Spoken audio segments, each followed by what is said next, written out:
क्या आपने कभी सपना देखा है उस पवित्र भूमि की यात्रा का, जहां इतिहास और आस्था एक साथ जीवंत हो उठे हैं?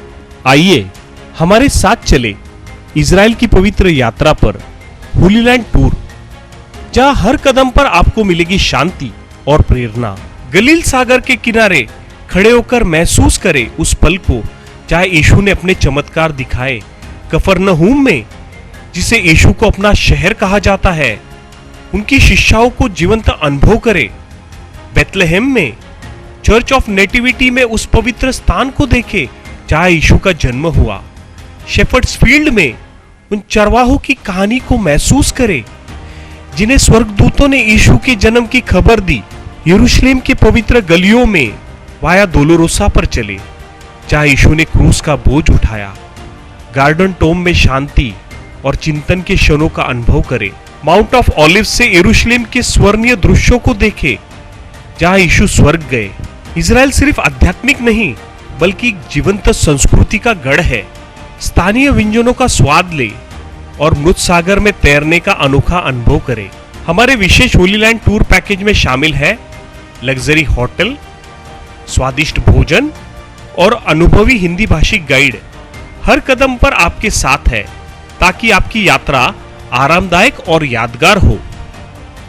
तो देर किस बात की, आज ही बुक करें अपनी होली लैंड यात्रा को और चले एक ऐसी तीर्थ यात्रा पर जो आपके दिल और आत्मा को हमेशा के लिए बदल देगी। नीचे दिए गए नंबर पर संपर्क करें। आपण पाहत आहात जीसस इंडिया टीव्ही, चॅनल जे देवाकडून आहे, चॅनल जे स्वार्था गाजवतं, चॅनल जे लोकांचे जीवन परिवर्तन करतं। पाहत रहा, लाईक करा, शेअर करा आणि सबस्क्राईब करा। या सेवा कार्याला अजून वाढवण्यासाठी तुम्ही हातभार लावू शकता व आम्हाला तुमची आर्थिक मदत करू शकता। ऑनलाईन पेमेंटसाठी खाली दिलेल्या QR कोडला स्कॅन करून आपलं दान देऊ शकता। ज्याची आम्ही उपासना करत आहोत तो उपासनेमध्ये वास करणारा देव, ज्यास आम्ही आराधना करतो, आराधनेचा धूप त्याला सादर करतो, त्यावेळेस तो देव आम्हाला रिकाम्या हाताने पाठवत नाही। कांदो नाही का? या देवाचं वैशिष्ट्य, येशूचं वैशिष्ट्य काय माहिती का? इथं येताना आम्ही रिकामी जातो, पण ज्यास घरी जातो त्यास भरून आम्ही घरी गेलेलो असतो। याला काही द्यावं लागत नाही, उलट देवानच आपल्या एकुलत्या एक पुत्राला वधस्तंभावर दिलं। बायबल सांगतं कुणाचा नाश होऊ नये तर प्रत्येकाला तारण प्राप्त व्हावं, सार्वकालिक जीवन प्राप्त व्हावं, म्हणून त्यानं आपला पुत्र दिलेला आहे। सार्वकालिक जीवनासाठी येशूचं वधस्तंभी मरण आहे आणि म्हणून मारला गेलेला देव हा पुन्हा एकदा आमच्या मध्ये मरण येऊ नये, आमच्यामध्ये समस्या येऊ नये, याच्यासाठी त्यानं प्राण दिलेला आहे। आता परत मरण नाही। बायबल सांगतं की वचनात असं लिहिलंय, अरे मरणा तुझी नांदी कुठे आहे? मरणाला जिंकणारा प्रभू आज आमच्यामध्ये नव्या आशीर्वादाची ओतणी करणे, पण त्याच्यासाठी आम्हाला तयार व्हावं लागलं। एक गोष्ट नक्कीच आहे, या देवाचं वैशिष्ट्य, येशूचं वैशिष्ट्य काय माहिती का? कोणती गोष्ट देण्याच्या अगोदर तो तपासतो। म्हणाल का? डॉक्टर पण तपासल्याशिवाय औषध दिलं तर काय होतो? रिॲक्शन होती की नाही? तपासलं नाही आणि अंदाजे औषध दिलं तर काय होतं? रिॲक्शन। तसंच आहे, जर देवानं तपासणी केली नाही, एखाद्याला आशीर्वाद दिला तर त्याचं रिॲक्शन होणार आहे। लोक म्हणतील सगळं पाप कर्म करतो आणि तरी पण देवाला आशीर्वादित करतो, रिॲक्शन येणार। देव प्रत्येकाला त्याच्या नावानं, त्याच्या स्वभावानं ओळखतो।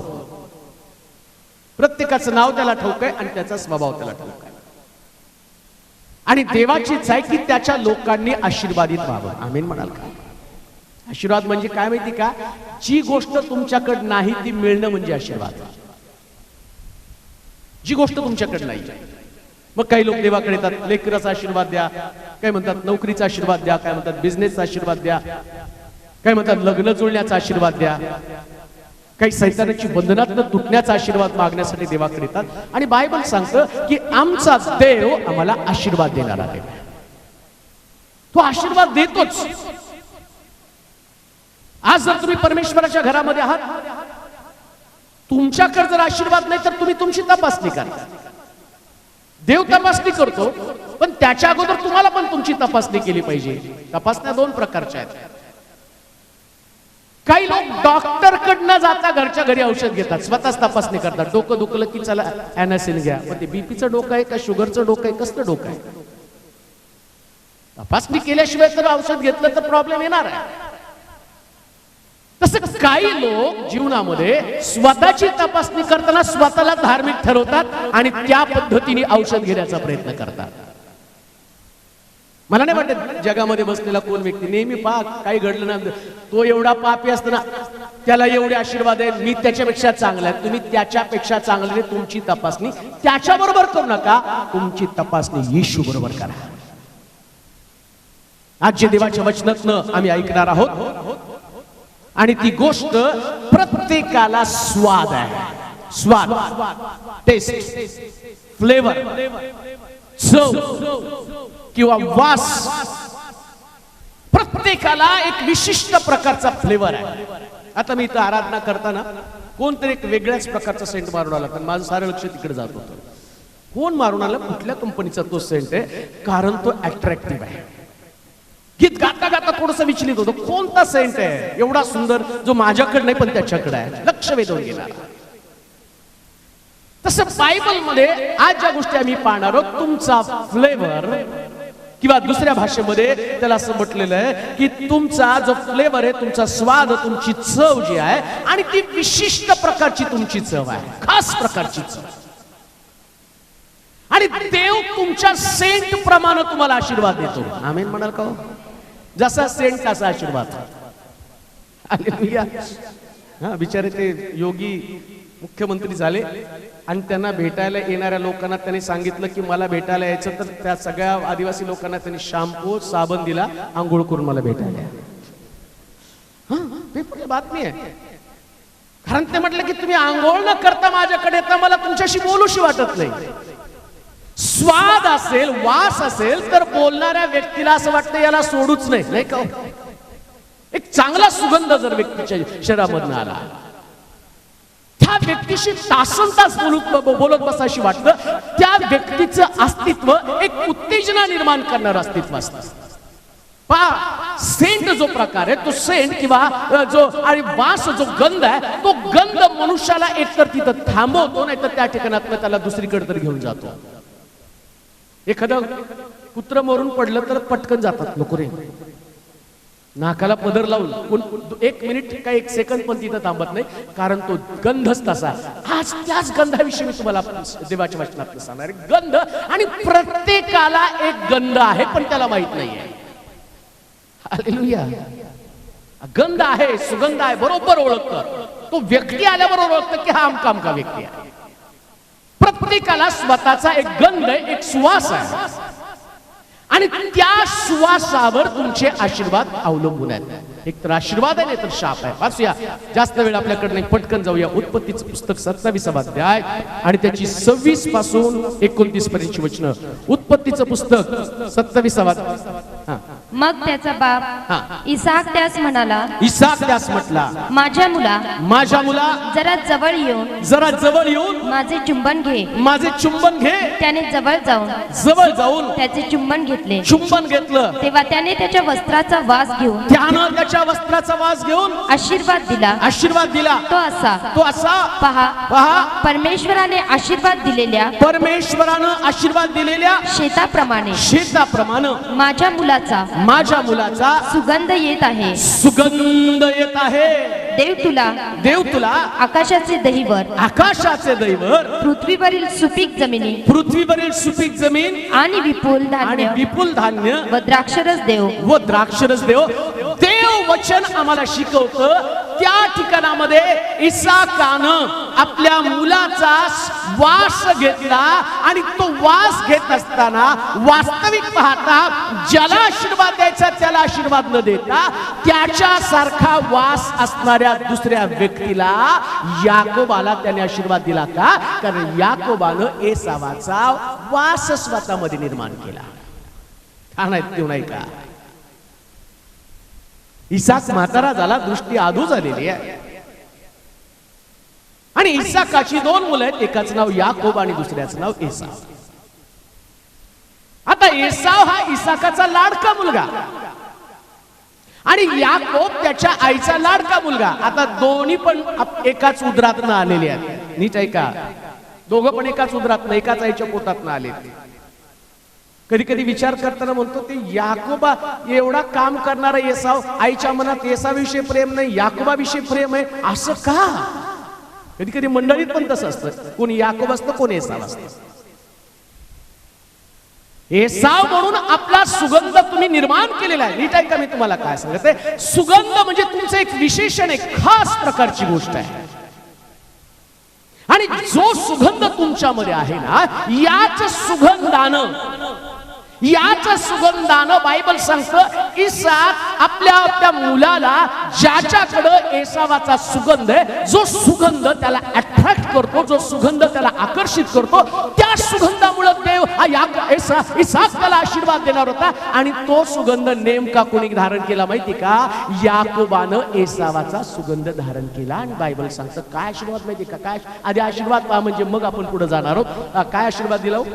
परमेश्वराने आशीर्वाद दिलेल्या शेताप्रमाणे, परमेश्वरानं आशीर्वाद दिलेल्या शेताप्रमाणे माझ्या मुलाचा सुगंध येत आहे. माझ्या मुलाचा सुगंध येत आहे. देव तुला आकाशाचे दहीवर, आकाशाचं दहीवर, पृथ्वीवरील सुपीक जमिनीत आणि विपुल धान्य व द्राक्षरस देव. काय देणार आहे? कसला आशीर्वाद आहे? वास जर असेल, गंध, वास कसला आहे ते मी नंतर सांगणार आहे, पण वास जर असेल तर तिथं काय सांगितलं? तुला मी पृथ्वीवरील विपुल धान्य, म्हणा बरं, विपुल धान्य. वास असेल तर विपुल धान्य. नुसतंच धान्य नाही, धान्य एक आशीर्वाद आहे. त्या काळात कुठलं विनिमय वगैरे नव्हतं, विनिमय माध्यम नव्हतं. धान्य द्यायचं, बकरी द्यायची, धान्य घ्यायचं, त्याला बकरी पाहिजे त्याने धान्य द्यायचं, ज्याला धान्य पाहिजे त्याने बकरी द्यायची. ते विनिमय माध्यम होतं. आणि ते विनिमय माध्यम म्हणजे काय? तो मी तुला विपुल धान्य देईल. आता देव तुम्हाला काय सांगतो? तुम्ही लागतं तेवढंच धान्य घरात ठेवता, पण तो म्हणतो मी तुम्हाला विपुल पैसा देईल. जोरात आमेन म्हणा. असं वाटतं तुम्हाला अजूनही ती 5 किलोची पुटकुळीच खपाटीवरती पाहिजे. 5 किलो गहू, 5 किलो तांदूळ नेऊन घरामध्ये भरायचे.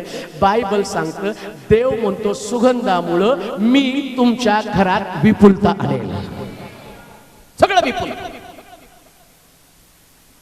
माझ्याकडे विपुल का नाही?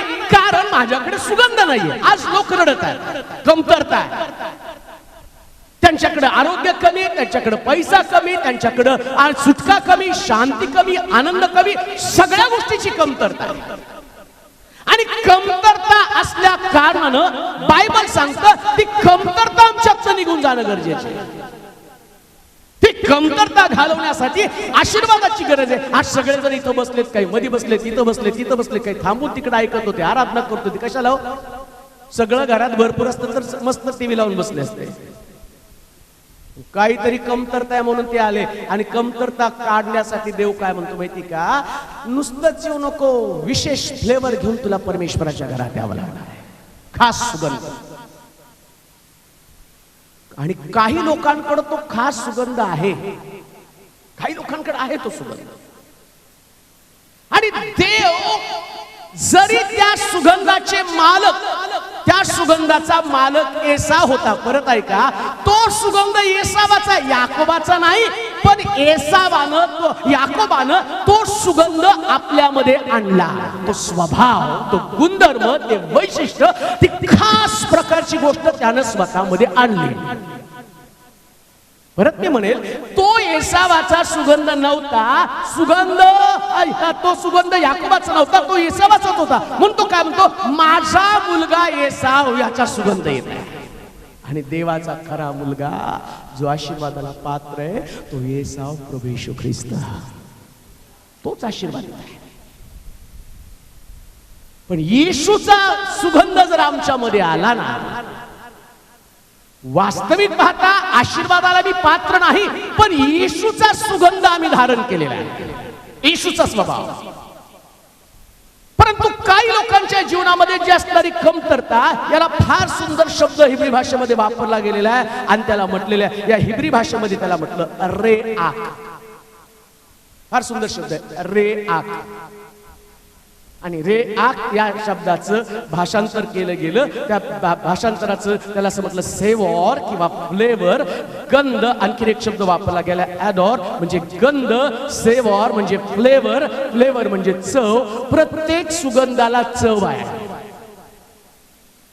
नाकाला त्याची चव कळते, तोंडाला कळत नाही. तोंडाची चव वेगळी, नाकाची चव वेगळी आहे की नाही. पण नाक ते चव घेतं. तसंच देव तो सुगंध आमच्यामध्ये शोधत असताना लक्षात ठेवा, एकतर सुगंधामुळे तुम्ही आशीर्वादित होणार आहे, किंवा जर तो चुकीचा गंध चुकीचा असेल तर तुम्ही शापित होणार आहे. आज कित्येक लोकांमध्ये सुगंध नसल्या कारणानं ते शापित आहे. मग कोणता सुगंध, कोणतं वैशिष्ट्य? सुगंध म्हणजे तुमचं वैशिष्ट्य. तुम्ही खास प्रकारचे लोक आहेत म्हणून मी सांगितलं, कोण एक खास प्रकारचा सेंट आहे, तो सेंट मारल्यावर म्हणतो अमका अमका आला, ते आले बरं का, लगेच ओळखलं कोण आहे ते आहेत. आणि त्याला दारामागे लपवा आणि मला शोध म्हणा, लगेच मला माहिती तोच आहे, कारण तो हाच सेंट वापरतो. लक्षात ठेवा, तसं देव सुद्धा गर्दीमध्ये त्या व्यक्तीला बरोबर शोधतो. हा सुगंध तर येसावाचा आहे, हा सुगंध त्या व्यक्तीचा आहे. जग गर्दीनं भरलेले प्रिया, घरामध्ये गर्दी आहे, मंडळीमध्ये गर्दी आहे, जगात सगळीकडे गर्दी आहे. पण या गर्दीत तुम्ही कधी लपू शकणार नाही. देवाची नजर तुम्हाला शोधणार आहे, कारण देव सुगंधाचा भुकेला देव आहे. एक वचन वाचा आणखी उत्पत्तीच्या पुस्तकामध्ये 8वा अध्याय 20 आणि 21 वचन वाचूया. सुगंधामुळे किती देव आशीर्वाद देतो. उत्पत्तीचं पुस्तक 8वा अध्याय 20 आणि 21 वचन. नंतर नोहाने परमेश्वरासाठी वेदी बांधली. नोहानं परमेश्वरासाठी वेदी बांधली आणि सर्व शुद्ध पशु व सर्व शुद्ध पक्षी यातली काही घेऊन त्या वेदीवर त्यांचे होमार्पण केले. परमेश्वर त्याचा सुवास घेऊन आपल्या मनात म्हणाला, मानवामुळे मी इतर भूमीला कधी शाप देणार नाही, कारण मानवाच्या मनातल्या कल्पना बाळपणापासून दुष्ट असतात. तर मी आताच्या प्रमाणे पुन्हा अखिल जीवाचा कधीही संहार करणार नाही. बायबल सांगतं, ज्या व्यक्तीनं आणि त्या नोहानं पहिला सुगंध परमेश्वराला दिला आणि परमेश्वराचे विचार मानवा संबंधाने बदलून गेले. नोहानं एक फ्लेवर, एक चव, एक गंध परमेश्वराला दिलेला आहे. आणि बायबल सांगतं, देवानं जगाला शाप दिला होता, ही सृष्टी अग्नी आणि गंधकाच्या द्वारे विनाश करून टाकणार आहे. नीट ऐका, आज सकाळी परमेश्वराच्या घरामध्ये तुम्ही अशाच प्रकारचे लोक असाल, कदाचित तुमच्या जीवनामध्ये वाडवडिलांच्या पापामुळे काही शाप आमच्या घरामध्ये आलेले असतील. आमच्या पूर्वजांनी, आमच्या वाडवडिलांनी काहीतरी पाप केलं असेल आणि देवानं ठरवलं असेल की यांच्या परिवाराला मला शाप द्यायचा आहे. पण त्या परिवारामध्ये एक नोहासारखा सुगंध देणारा व्यक्ती, जो परमेश्वराच्या अंतःकरणाला आणि भेदून टाकणारे आणि देवाचे विचार जसं नोहानं बदलले, त्याच पद्धतीनं आपल्या सुगंधी अर्पणाच्या द्वारे, या सुवासाच्या द्वारे देवाचे विचार आपल्या परिवारासाठी, व्यक्तिगत जीवनासाठी, कुटुंबासाठी बदलून टाकणार आहे. आणि बदललेल्या विचाराच्या द्वारे देव तुमच्याशी करार करणार आहे, तुमच्या घराण्यासाठी, तुमच्या परिवारासाठी, तुमच्या जीवनासाठी. इथपर्यंत आता माझा करार तुझ्या बरोबर आहे, तू कधीच शापित नसणार आहे. मग कोणता सुगंध आहे? अख्ख्या जगामध्ये तो सुगंध कोणाकडे नव्हता. आणि नोहा तारवातनं बाहेर पडल्याबरोबर, याच्या अगोदर अर्पण जे होतं ते अर्पण झालं, पण नोहानं तारवातनं बाहेर पडल्याबरोबर एक असं अर्पण केलं की ते अर्पण परमेश्वराच्या नाकपुड्यामध्ये गेलं. आणि बायबल सांगतं, त्या सुगंधानं प्रभूचं अंतःकरण कळवळलं. कोणता सुगंध आहे? आणि आज सकाळी तो सुगंध तुमच्या जीवनामध्ये एक क्रांती घडवणार आहे. एक क्रांती तुमच्या आत्मिक जीवनामध्ये, एक बदल तुमच्या जीवनामध्ये. तुम्ही पूर्वीसारखं नसणार आहे. तुमचं घर पूर्वीसारखं नसणार आहे. तुमच्या एका खोलीचं रूपांतर 4 खोल्यामध्ये होणार आहे. हालेलुया. भाड्याच्या घरातून तुम्ही स्वतःच्या मालकीच्या घरात जाणार आहात. 2 व्हीलर पासून 4 व्हीलर पर्यंत पोहोचणार आहात. सगळं किती छान वाटतं, पण त्याच्या अगोदर सुगंध बाहेर पडला पाहिजे. हालेलुया. आता कोणता सुगंध आहे माहिती का? शास्त्र सांगतं नोहा तारवातनं बाहेर पडला आणि त्याने वेदी तयार केली आणि वेदीवरती शुद्ध, वाचा बरोबर, शुद्ध वाचा बरोबर. नंतर नोहाने परमेश्वरासाठी वेदी बांधली आणि सर्व शुद्ध पशु व सर्व शुद्ध पक्षी यातले काही घेऊन त्या वेदीवर त्यांचे होमार्पण केले. त्यांचं होमार्पण केलं. बायबल सांगतं अशी वेदी आणि त्या वेदीवरती असणार शुद्ध पशु आणि शुद्ध पक्षी. फार सुंदर आहे. वेदी म्हणजे प्रार्थना, वेदी म्हणजे आराधना, वेदी म्हणजे धन्यवाद देणं, वेदी म्हणजे वर्शिप आहे. वेदीमध्ये अनेक गोष्टी आहेत. त्याच्यामध्ये वर्शिप आहे, त्याच्यामध्ये प्रार्थना आहे, त्याच्यामध्ये उपवास आहे, हे सगळं वेदीमध्ये आहे. पण ती देत असताना तिचं काय लिहिलं माहिती का? त्यानं सगळे शुद्ध पशु. कोणते हो? सगळ्या शुद्ध पशु मधलं शुद्ध पाहिजे. कान देऊ का? प्रार्थना देताना शिल्लक वेळेतली प्रार्थना देऊ नका, ती अशुद्ध आहे. आता करमत नाही म्हणून प्रार्थना. काही लोक प्रार्थना करतात, आता वेळ जात नाही, काय करायचं, चला प्रार्थना करू. आणि काही लोकांची प्रार्थना एवढी शुद्ध असते ना, त्या समयाला देवाशी बोलणं म्हणजे बोलणं, ती शुद्ध प्रार्थना आहे. आणि तुम्हाला माहिती का, जे समयाचं पालन करून देवाला प्रार्थना सादर करतात, तो त्यांच्यासाठी देवासाठी सुगंध आहे. ज्यांनी प्रार्थनेची नीती मजबूत केलेली आहे.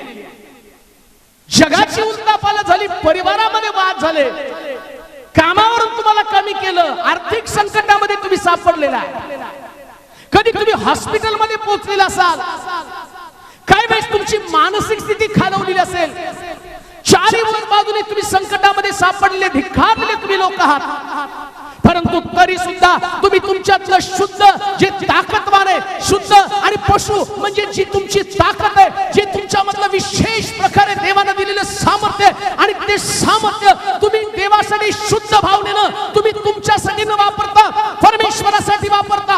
हाच प्रार्थनेचा सुगंध परमेश्वराच्या नाकपुड्यामध्ये जातो आणि देव तुमच्याशी करार करतो. तुझ्या प्रार्थनेच्या वेळेमुळे मी तुझ्या घराण्यावरती कुठल्या प्रकारचे शाप येऊ देणार नाही, मी तुझ्या परिवारावरती शाप येऊ देणार नाही, मी तुझ्या जीवनामध्ये शाप येऊ देणार नाही. हा सुगंध परमेश्वर आज सकाळी अनेकांसाठी शोधत आहे, आणि आज सकाळी तो सुगंध तुम्ही देत असाल. परमेश्वर प्रार्थनेला बसल्याच्या द्वारे दानिएलला म्हणतो, अरे सेंटेड मॅन आला. हालेलुया. काही लोकांची प्रार्थना देवापर्यंत पोहोचत नाही, कारण त्यांच्या प्रार्थनेला सेंट नाही. आणि प्रार्थनेला सेंट नसण्याचं कारण काय माहिती का? दोन प्रकार आहेत. कधी कधी तुम्ही आंघोळ न करता सेंट मारला तर नाही, तुमचा ओरिजिनल असतो. हालेलुया. काय मिक्स होणार आहे, तो वेगळाच वास येईल. पण आंघोळ करून पावडर लावून, कितीतरी पावडर पण सेंटेड आहे, कपड्याचं वेगळं, शरीराचं वेगळं, ते सगळं लावून चापून चुपून तिथं गेल्याबरोबर लोक तुम्हाला पाहून हात हलवतात. तसं देवाच्या घरामध्ये आल्यावर बाप्तिस्मा म्हणजे आंघोळ आहे. देवाच्या वचनानं स्वतःला सुशोभित करणं, आणि त्याच्यानंतर जी प्रार्थना आहे ती स्वर्गातला देव आपलं सिंहासन हलवण्यासाठी कारणीभूत ठरणार आहे. आणि म्हणून देवाच्या लोकांनो, काय तुमची ओळख प्रार्थना आहे का? प्रार्थना ही तुमची ओळख असेल, परमेश्वराच्या भवनामध्ये तुमच्या घरात तुम्ही प्रार्थनेला सुरुवात करताना देवासाठी खास वेळ राखून ठेवा, बाकीच्या लोकांसाठी ठेवू नका. काही लोक म्हणतात ही वेळ ना त्यांच्यासाठी राखून आहे, ते आल्यावर शिव्या देत येणार आहेत. तुला अक्कलच नाही, ही वस्तू इथं ठेवली का? तुम्ही म्हणा ही वेळ माझ्या देवासाठी राखून आहे. देव त्याच्या जीवनात प्रेम उत्पन्न करेल. प्रार्थना सुरुवात झाल्यावर बायबल सांगतं, देवाला लक्षात ठेवा, देव सगळं काम, तुम्ही प्रार्थना सुरू करताना देव सगळं काम बंद करतो, तुमच्या प्रार्थनेकडे कान देतो. जस तुम्ही प्रार्थना करताना देव सगळ्या देवदूतांना म्हणतो, शांत बस, त्याला बसवाय का जागी. ज्या प्रार्थना चालू होती ना, त्या प्रार्थनेच्या वेळेस देवदूतांना पण सांगतो तुम्ही शांत बसा, का कारण माझ्या मुलांच्या प्रार्थनेला सुरुवात झालेली आहे आणि मला त्याची चव घ्यायची, मला टेस्ट घ्यायची. म्हणून दानिएलला प्रार्थनेला सुरुवात होताना देवदूताला सांगितलं तुमचं काम बंद करा, माझ्या मुलाला जाऊन सांगा इतका प्रसन्न आहे. नोहा तारवातनं बाहेर पडल्याबरोबर त्याचा सुगंध परमेश्वराच्या नाकपुड्यामध्ये गेला आणि देवानं त्याच्याशी करार केला. देवाचे प्रिय लोक हो, परमेश्वराला अशाच प्रकारची सुगंधी प्रार्थना आणि सुगंधी आराधना द्या.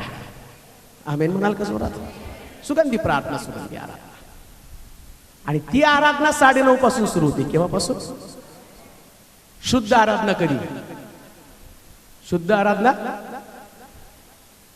9:45 अशुद्ध, 10 दुर्गंधी,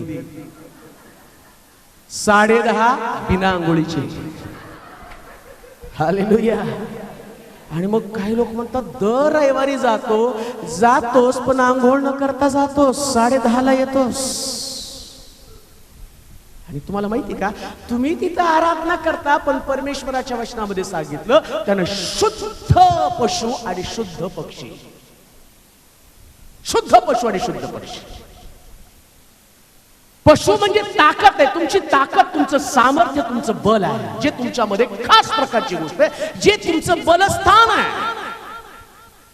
काही लोकांना बोलण्यामध्ये बल आहे, बोलायला एवढे हुशार असतात ना, सगळ्याला गपगार करतात. मग काही लोक हजर जबाबीपणा खूप आहे, एक शब्द पण पडू देत नाही हो, त्यांच्याकडे उत्तर तयार आहे. मग काही लोक बोलतात तुझ्या समोर काय बोलायचं तुला सगळंच माहिती आहे.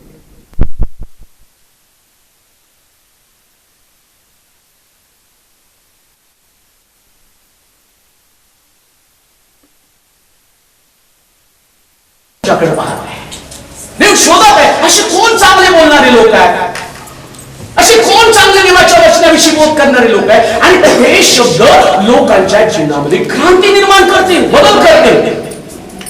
देवाची इच्छा आहे की त्या मी स्पीकर आहे. म्हणून ज्या तुम्ही आराधना करता ती आराधना पण शुद्ध असू द्या, शुद्ध असू द्या आराधना प्रिया. तुमच्या वेळेप्रमाणे आराधना करू नका, देवाला तुमच्यात ते शुद्ध वेळ द्या. हे प्रभू तुझी शुद्ध वेळ आम्ही तुला दिली आहे. तुम्हाला माहिती काय, जास्त मी परमेश्वराच्या मंदिरामध्ये सगळं कामकाज आज मी पाहिलं 9:30ला, जवळजवळ सगळं चर्च 9:30ला, आणि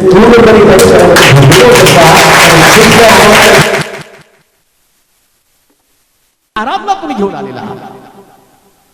मग तुमचा विश्वास नाही का या शुद्ध आराधनेबद्दल देव तुम्हाला विशेष प्रकारची देणगी देणार आहे? तुमचा वेळ वाया गेलेला नाही, पण जो वेळ तुम्ही देवाचा खर्च करत आहात तो वेळ तुम्ही अशुद्ध करून टाकत आहात, तो तुमचा वेळ तुम्ही अशुद्ध करत आहात. देवाला तुमच्यातल्या शुद्ध असलेल्या अर्पणाची गरज आहे. शुद्ध अर्पण, शुद्ध आराधना, शुद्ध प्रार्थना, शुद्ध उपवास. घरात भाकर नाही खायला म्हणून उपवास धरल्यावर तो उपवास नाही होत,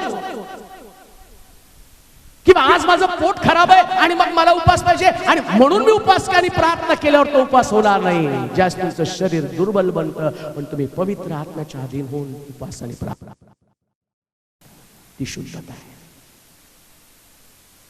तुमच्या उपासनाला तुम्ही शुद्ध करा, देवासाठी राखून ठेवा. देव तुमच्या गोष्टी पाहत. अशी प्रार्थना, असं उपवास, अशी आराधना, तुमचं अर्पण तसं शुद्ध असू द्या. तुमच्या अर्पणाच्या बाबतीमध्ये शुद्ध असा.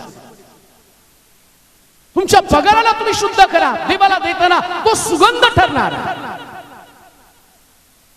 तुम्हाला वाटतं तेवढं नाही, देव सांगतो ना 10वा भाग, 90 भाग तुमच्यासाठी, 10वा भाग देवासाठी शुद्ध. आणि बायबल सांगतो देव तो भाग पाहून म्हणतो आतापासून माझा तुझ्या बरोबर करार आहे, मी तुझ्या घराला दारिद्र्यामध्ये कधी सोडणार नाही. लोकांकडे प्रॉब्लेम काय माहिती का, त्याचं कारण एकच आहे, त्याने आपलं अर्पण शुद्ध केलेलं नाही. त्याला वाटतं की माझ्या बिझनेस मध्ये एक चांगल्या प्रकारचं फ्लो यावा, माझ्या परिवारामध्ये बरकत यावी, माझ्या घरात, माझ्या परिवारामध्ये आरोग्य असावं. मग काय त्या आरोग्यासाठी तुम्ही देवाला शुद्ध प्रकारचं अर्पण देतात का? हे तुमचं वैशिष्ट्य, हे तुमचं सेंट आहे. आणि परमेश्वर तो सेंट कडे पाहून म्हणतो की इथून पुढे मी तुझ्याशी करार करत आहे, कारण देताना तू सगळ्यात चांगलं दिलेलं आहे, राहिलेलं दिलं नाही. आमेन म्हणाल का? प्रेज द लॉर्ड म्हणाल का? कधी कधी आम्ही पहिले सगळे बिलं काढतो, हे वाणी गप बसणार नाही, घरमालक गप बसणार नाही, देव गप बसल. आणि तुम्हाला जेवढं वाटतं तेवढं नाही, तुमच्यातलं खास काढून तुम्ही देवाला देता. बायबल सांगतं, परमेश्वर म्हणतो ही व्यक्ती आशीर्वादित आहे. तो म्हटला, मी तुझ्या शेतातलं धान्य एवढं तुला मजबूत देईल, एवढं तुला भरपूर देईल की त्याची गणना सुद्धा तुला करता येणार नाही. ते अर्पण आहे, प्रार्थना एक समर्पण आहे, आराधना एक प्रकारचं अर्पण आहे. ते शुद्ध द्या, अशुद्ध काही ठेवू नका त्याच्यामध्ये. अशुद्ध म्हणजे मिक्स करणं, हा भेसळ जी असते ती मिक्स. आराधना पण त्याच्यामध्ये मिक्स असू देऊ नका, भेसळ असू देऊ नका. आराधनेमध्ये नाचायचं म्हणजे नाचायचं, आमेन म्हणाल का? ही शुद्ध आराधना आहे. मला हा काय म्हणेल, मला तो काय म्हणेल, ते मी खर्च सोडा. उलट तिला सांगा, तुझ्या बापाला काढून देवानं मला गादीवर बसवलेलं आहे. गादीवर बसण्यासाठी त्याच प्रकारची गोष्ट तुमच्या जीवनामध्ये घडणं गरजेचं आहे. चांगला अनुभव, चांगल्या गोष्टी, देवासाठी चांगलं राहा. बायबल सांगतं, परमेश्वरानं त्याच्यातला सुगंध म्हणजे जो, आणि त्याला फ्लेवर ऑफ वर्शिप म्हटलेला आहे. फ्लेवर ऑफ प्रेयर, प्रार्थना सुगंध आहे, आराधना एक सुगंध आहे, तुमचं देणं सुगंध आहे, चर्चला येणं सुगंधी आहे. त्याच्यामध्ये दुर्गंधी असू देऊ नका, कधी त्याच्यामध्ये डाग लागू देऊ नका. काही झालं तरी परमेश्वराचा समय मी काढणार नाही. 9:30 म्हणजे 9:30 चर्च मध्ये या, आम्ही म्हणाल का? देवाला देताना तडजोड करू नका. आणि देवाने जर तडजोड केली तर तुम्हाला फार महागात पडेल.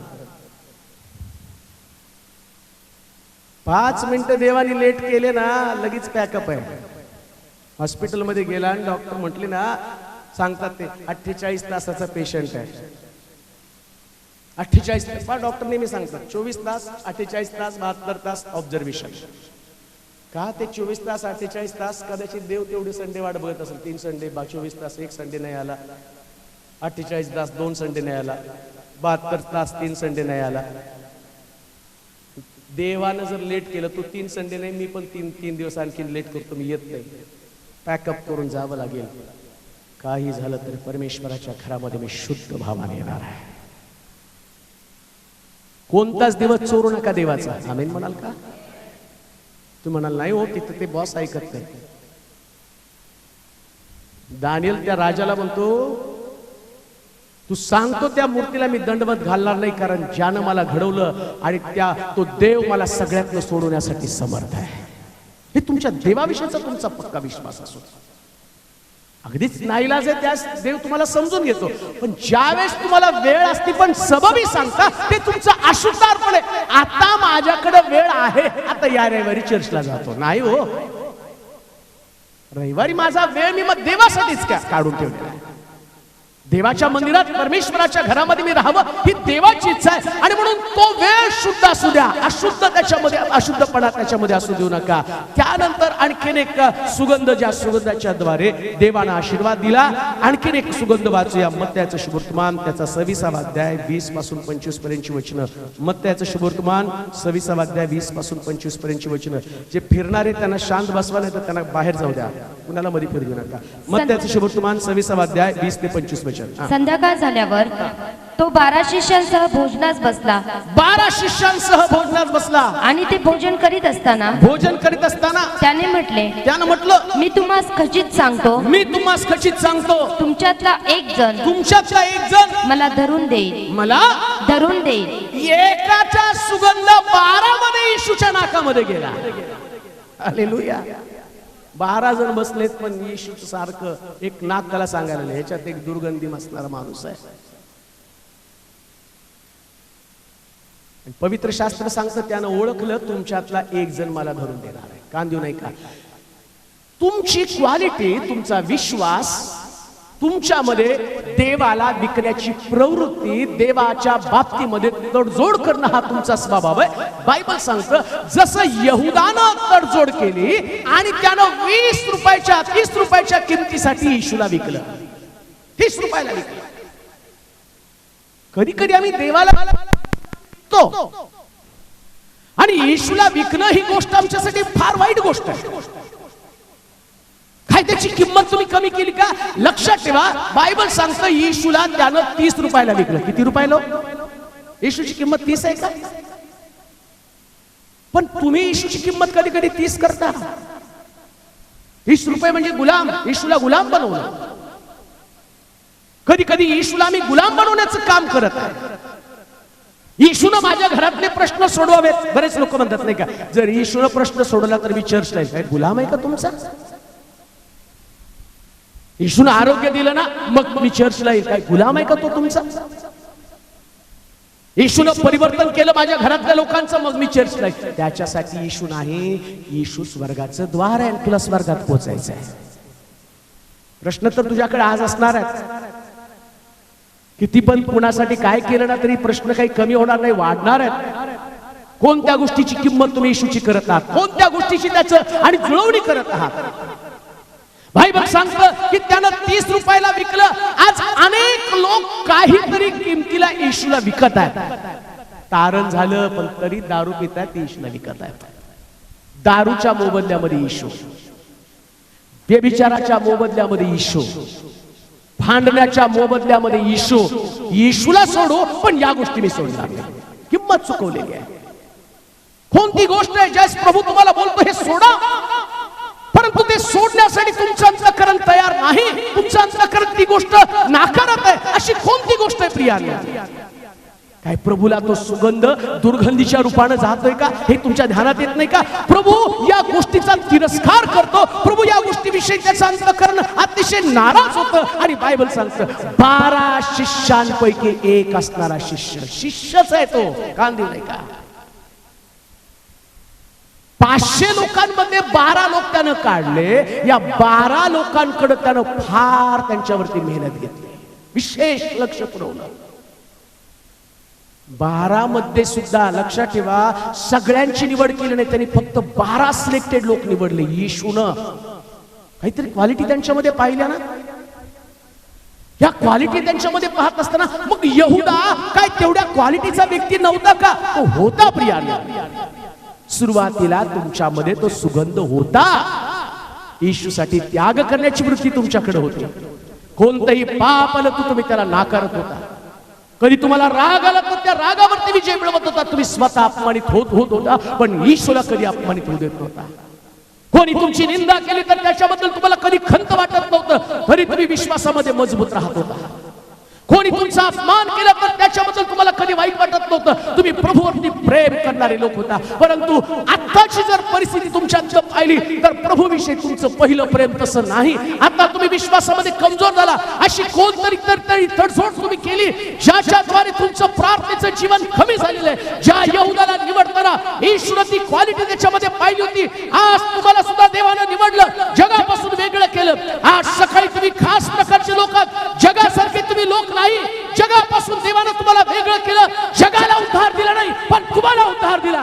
जगातल्या लोकांना सेवा दिली नाही पण तुम्हाला सेवा दिली. जगातल्या लोकांची निवड केली नाही पण तुमची निवड केली. जगातल्या लोकांवरती जबाबदारी सोपवली नाही पण तुमच्यावरती जबाबदारी सोपवली. पण आज या जबाबदारीला पार पडत असताना कुठंतरी तुमच्या हातून तो अनुभव, तो आशीर्वाद निसटून गेला का?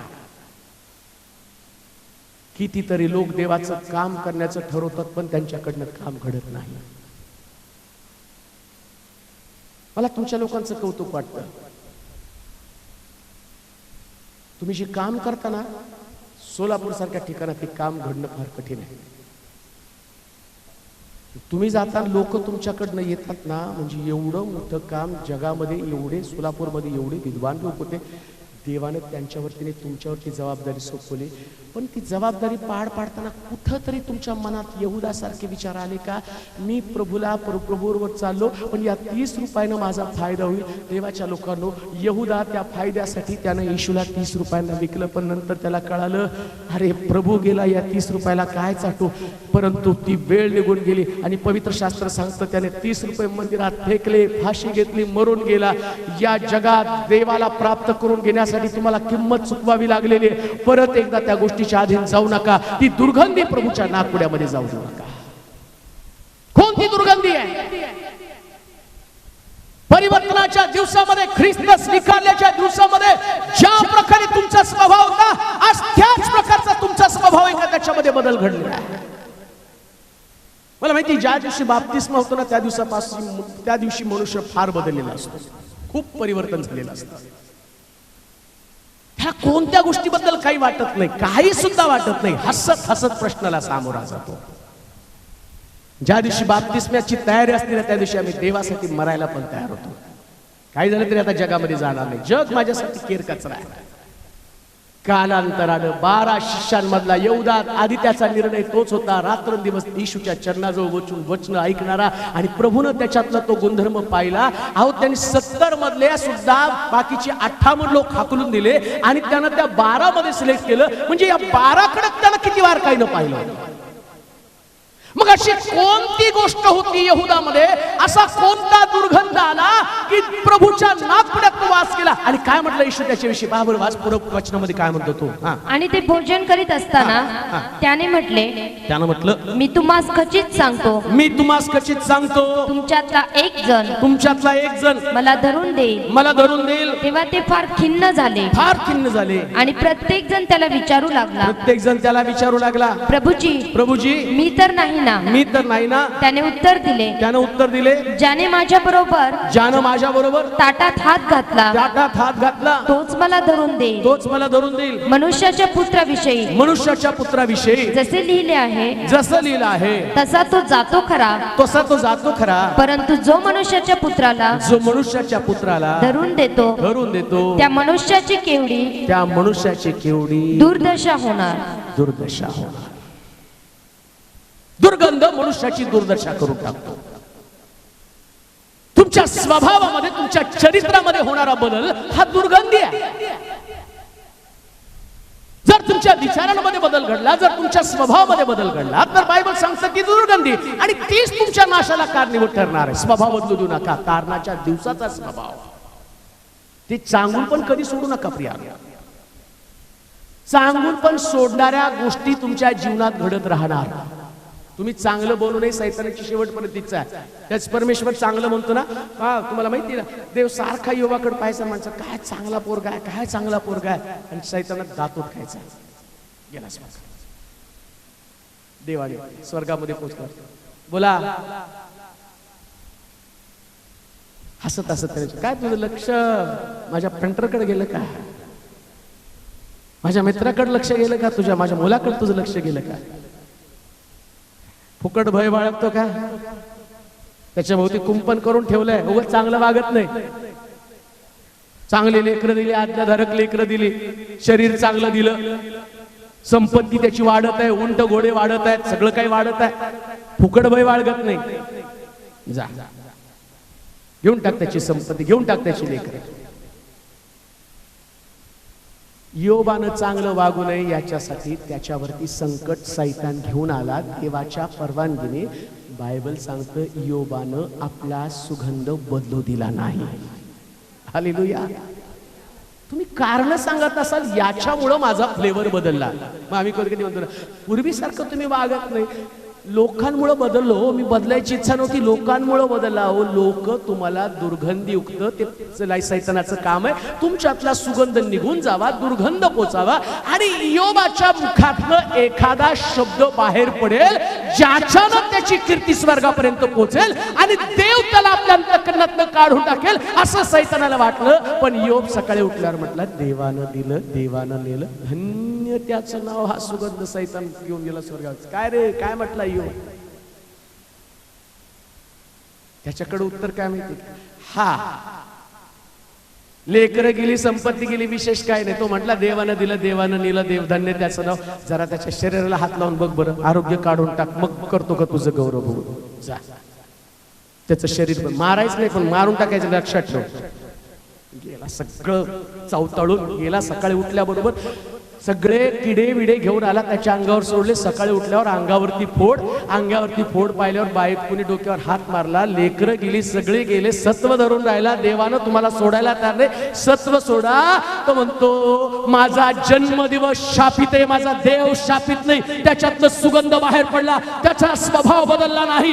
याच प्रकारे परिस्थितीला तुमचा स्वभाव बदलू देऊ नका. हा सुगंध असेल, परिस्थितीप्रमाणे बदलणारे लोक हे दुर्गंधी धारण करणारे लोक. काय तुमच्या स्वभावामध्ये ती दुर्गंधी आली नाही का? आता तुम्ही रागिष्ट बनलेला आहात का? आता तुम्हाला सहन होत नाही का? तुमची सहनशीलता कमी झाली का? तोंडातून अपशब्द बाहेर पडतात का? कोणाला तरी दुखावणारे शब्द बाहेर पडतात का? पूर्वी अपमान सहन करण्याची ताकद होती, आता तो अपमान सहन तुम्हाला होत नाही का? मग तुमच्यामध्ये बदल घडलेला आहे. ते सैतान रिपोर्टिंग करायला तयार आहे. तो सांगतो तू वास जो ते परमेश्वरापर्यंत पोहोचला. 12 शिष्यांमधला एकाचा वास, 12 शिष्यांमध्ये. आणि पेत्र बळजबरीने सेंट मारून गेला. माझा वास बघ ना प्रभू.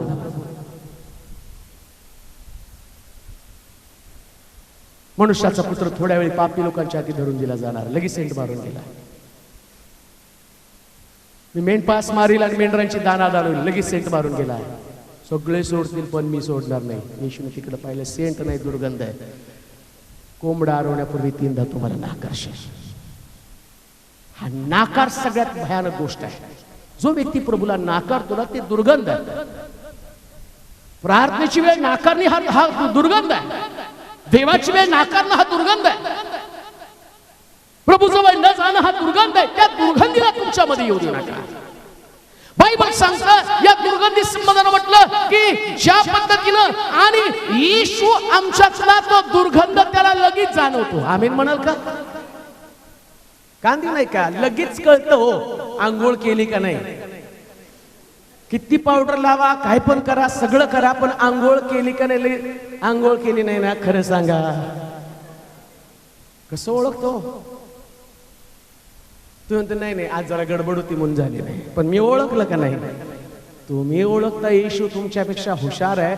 तो 12 शिष्यांमध्ये त्याच्यातला एक जण मला धरून देणार आहे. शंभरुणी स्त्री विहिरीवरती गेली, तिथंच त्याला वास आला. तो म्हटला, बाई जा बरं तुझ्या नवऱ्याला घेऊन ये. महाराज माझ्या घरात नवरा नाही. मला माहिती आहे, मला वास आला तुझ्या घरामध्ये. आतापर्यंत 5 सेंट तू मारले, 6वा देखील तुझ्या घरात एक सेंट आहे जो तुझ्यासाठी दुर्गंध घेऊन आलेला आहे. आणि लक्षात ठेव, तो तुझा पती नाही, तू व्यभिचार करत आहे. त्याच क्षणाला तिला कळलं, अरे याला माझा वास आलेला आहे, आता मला जाऊन नहाणं गरजेचं आहे. शास्त्र सांगतं घागर तिथं टाकली, बदलून केली आणि तिने स्वार्थ सांगायला सुरुवात केली. हे स्वार्थ शास्त्रामध्ये तिचं नाव कोरण्यासाठी कारणीभूत ठरलेली आहे. कदाचित आमचं जीवन, आमचा स्वभाव अशा स्वरूपाचा असेल, एखादा पाप दुर्गंधी सारखा आमच्यामध्ये असेल, पण एकदा काही येशूनं दाखवलं तिथंच पाप सोडा, सुगंधी म्हणा, स्वार्थीला बाहेर पडा. आज जे लोक तुमच्या घरात पाप करण्यासाठी येत होते, मला असं वाटतं पहिल्यांदा जे 6 तिच्या घरात पाप करण्यासाठी आले त्यांचं तारण करण्याचं काम तिने केलं असेल. मागे एक पोरगा गेल्या रविवारी चर्च मध्ये आला. आज नाही येतो, बारामतीला असतो. तो आला रविवार, सोमवारी पण बायबल स्टडीला येऊन मला भेटला. मला खूप ओझं यायला लागलं. म्हटलं मी इथे यायला, सोलापूरमध्ये लोकांना सुवार्ता सांगावी.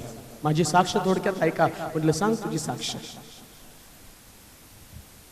3 4 व्हीलर जुगारीमध्ये मी हारलो, 2 व्हीलर तेवढ्याच हारलो. बायकोची नोकरी सोडली, दारू पित होतो, जुगार खेळत होतो, मारामाऱ्या करत होतो. कर्ज झालं म्हणून मी इकडून बारामतीला निघून गेलो. तिथं असंच कुठंतरी चर्च चालू होतं. जाऊन चर्चमध्ये बसलो, ऐकलं देवाचं वचन. त्या वचनानं माझं जीवन बदललं. माझं जीवन बदललं. माझे मित्र जे माझ्यामध्ये जुगार खेळत होते ना, मी पहिल्यांदा त्या मित्रांकडे गेलो आणि त्यांना सांगितलं इथे एक चर्च आहे, त्या चर्चमध्ये जीवन बदलणारं वचन सांगतात. मला ओझं आहे या लोकांचं परिवर्तन व्हावं म्हणून. तो त्याच्या मित्राकडे गेलो. काही शंभरुणी स्त्री त्यांच्या त्याच मित्रांकडे गेली नसेल जे त्याच्याबरोबर व्यभिचार करत होते. देवाच्या लोकांनो, सुगंध जो असा आहे ना, एकदा का तुम्ही तिथे गेला ना, तुमच्यामुळं लोकांचं जीवन बदललं जातं. पण जर आम्ही पाहतो यहुदाची दुर्गंधी आता त्याच्यासाठी नाशाला कारणीभूत ठरली. तुमची दुर्गंधी इकडे तिकडे पसरू देऊ नका. तुमचं परिवर्तित जीवन, तुमच्यामधला बदललेला स्वभाव हा सुगंधाप्रमाणे लोकांपर्यंत जाऊ द्या. तुमच्यातलं कोणतंच पाप देवासमोर लपलं जाऊ शकत नाही. कोणतंच नाही. एकही पाप देवासमोर लपलं जाऊ शकत नाही. आमेन म्हणाल का? सिंगल, अगदी सिंगल. सगळं कराल तुम्ही पण तंबाखू खाल, सगळं कराल पण मिस्त्री खाल ना.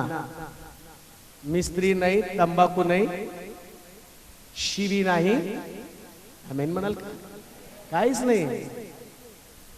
सगळं करतो मिस्त्री. तेवढंच हालेलुया जोरात आणि तेवढी मिस्त्री जोरात.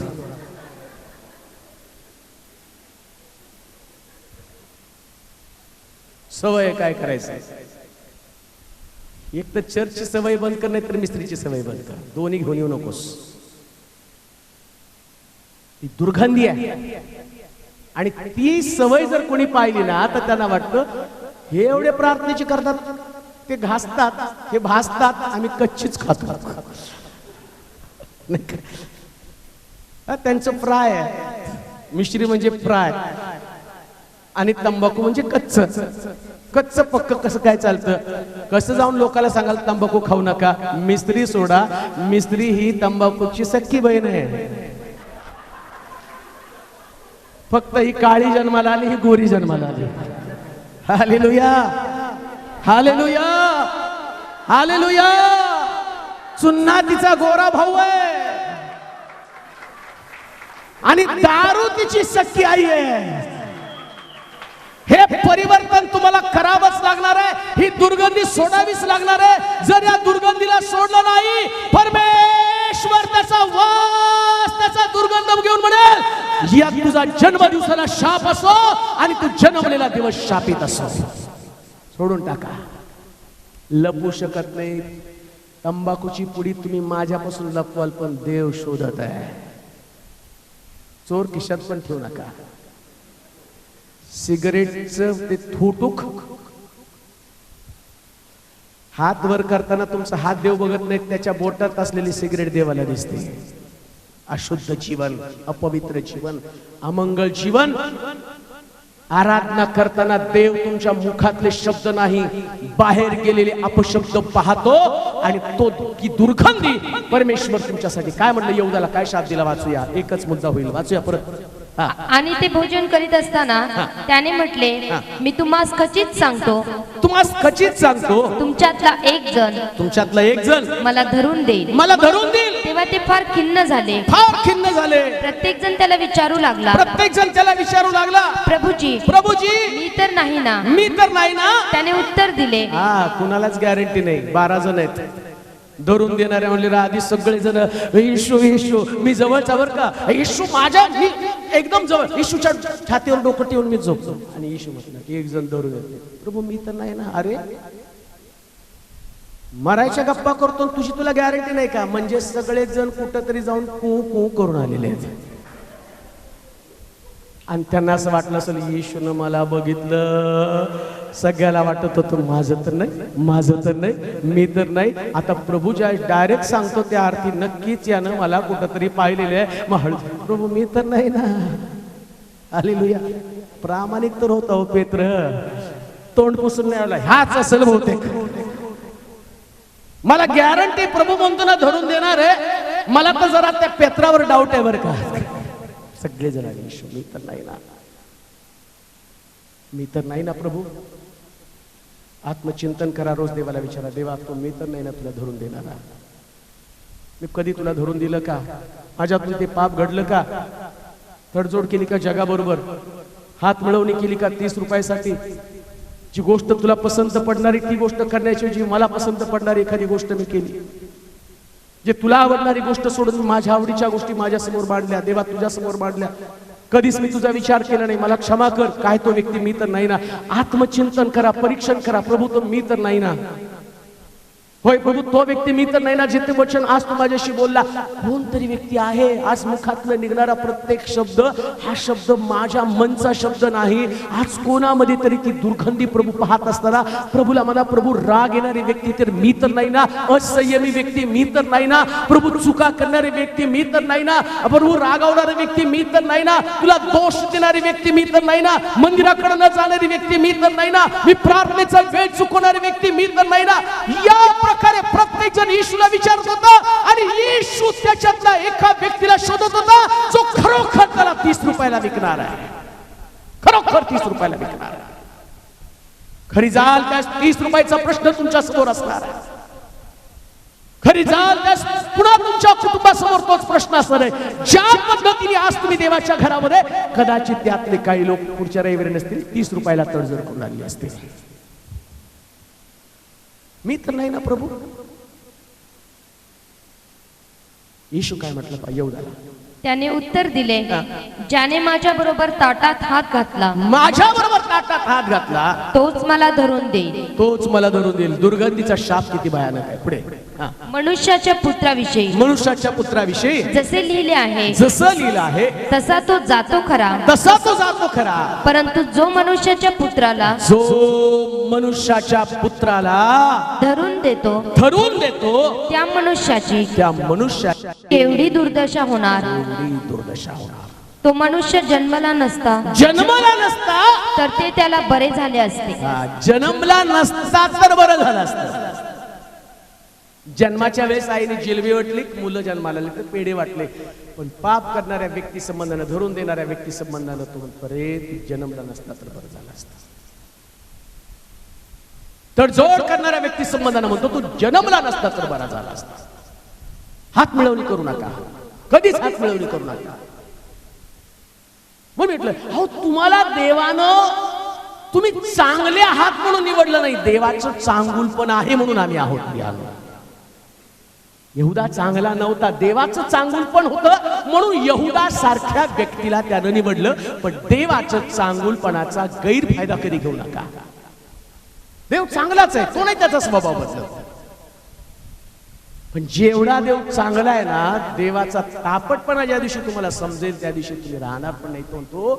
तो मनुष्य त्याची केवढी दुर्दशा होणार आहे.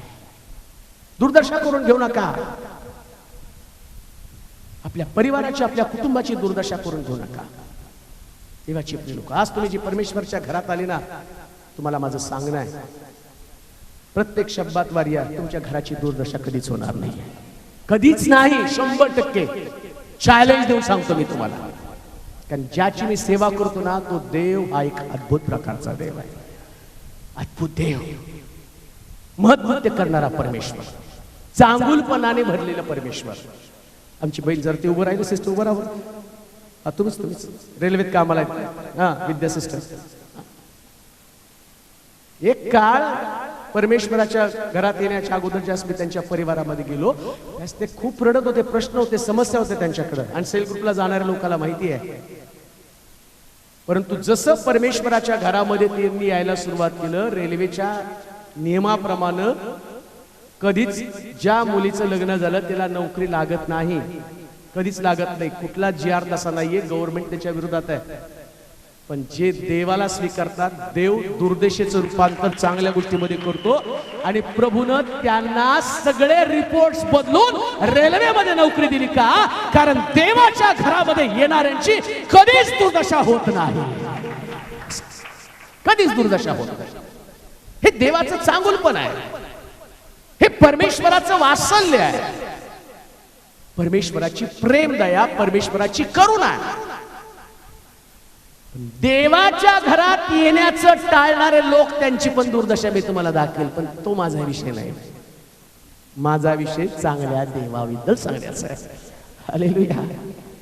लक्षात ठेवा, काही झालं तरी परमेश्वराचं घर सोडायचं नाही.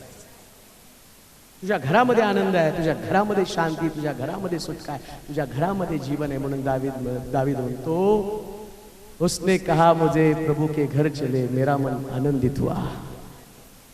ते मला म्हणाले परमेश्वराच्या घराकडे जाऊ, त्यास माझ्या मनाला मोठा आनंद झाला. मोठा आनंद.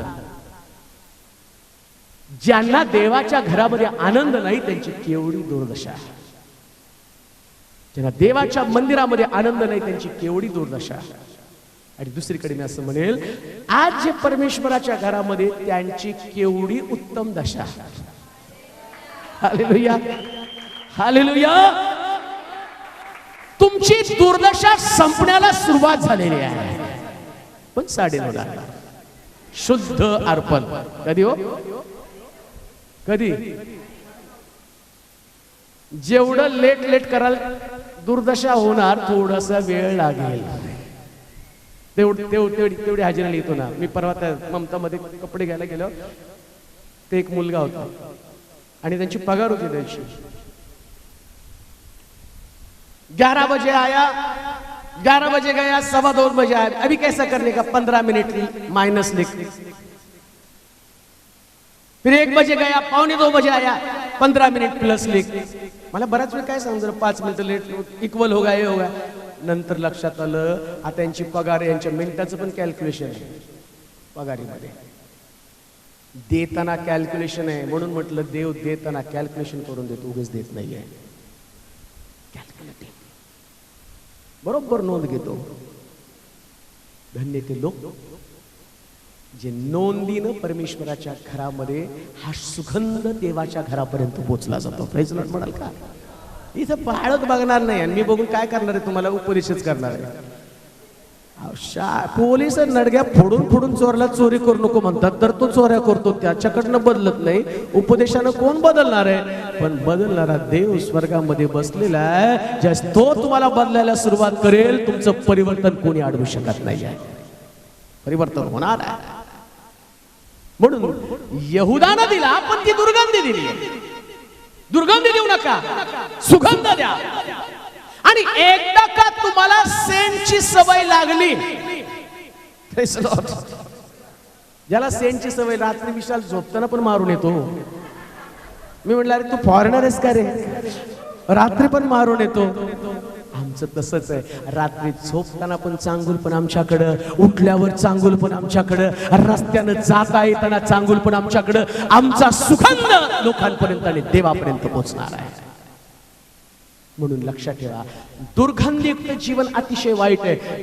बायबल सांगतं एसावाचा, याकोबाचा सुगंध एसावासारखा आला आणि इसाकाने त्याला आशीर्वाद दिला. आणखीन 2 पॉइंट होते, पण ते परत कधीतरी आले, नंबर लागला तर आपण त्यात सांगू. परंतु एक गोष्ट ध्यानात ठेवा, देव सुगंधाप्रमाणे तुम्हाला आशीर्वाद देणार आहे. आपल्या जागेवर